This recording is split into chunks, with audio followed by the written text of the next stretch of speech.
السلام علیکم، میرا نام ضیاء الرحمن ہے اور میں چند سوالات کے مختصر جوابات دینے کی کوشش کروں گا اس چھوٹے سے ویڈیو کلپ میں۔ تو سب سے پہلا سوال ہے کہ حضور صلی اللہ علیہ وسلم کا نام لکھنے، پڑھنے یا سننے پر ہمیں کیا کہنا چاہیے؟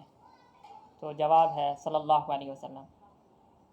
سوال نمبر دوسرا یہ ہے کہ نبی یا رسول کا نام آئے تو ہمیں کیا کہنا چاہیے؟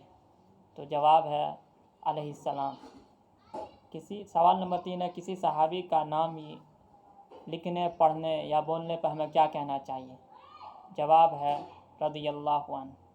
سوال نمبر 4 ہے آپ صلی اللہ علیہ وسلم کی تلوار کا نام کیا تھا اور آپ نے کس کو دی تھی؟ تو جواب ہے ذوالفقار، اور دی تھی حضرت علی رضی اللہ تعالیٰ عنہ کو۔ سوال نمبر 5 ہے آپ کی کس بیوی کا نکاح آسمان پر ہوا تھا؟ تو جواب ہے زینب بنت جحش رضی اللہ عنہ۔ سوال نمبر 6 ہے وہ کون سی سبزی ہے جس کو آپ صلی اللہ علیہ وسلم کھانے میں تلاش کرتے تھے؟ تو وہ جواب ہے کدو۔ سوال نمبر 8 ہے آپ صلی اللہ علیہ وسلم کی نماز جنازہ کس صحابی نے پڑھائی تھی؟ تو جواب یہ ہے کہ آپ صلی اللہ علیہ وسلم کی نماز جنازہ پڑھی گئی اور امامت کسی نے نہیں کی تھی، صرف نماز جنازہ پڑھی گئی تھی۔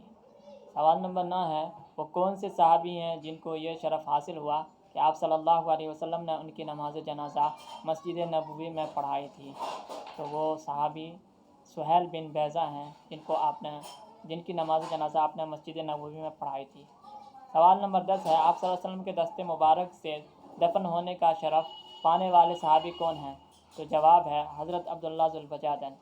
سوال نمبر 11 ہے جس کا جواب آپ کو کمنٹ میں دینا ہے دنیا کے سب سے آخری نبی اور رسول کا نام کیا ہے؟ السلام۔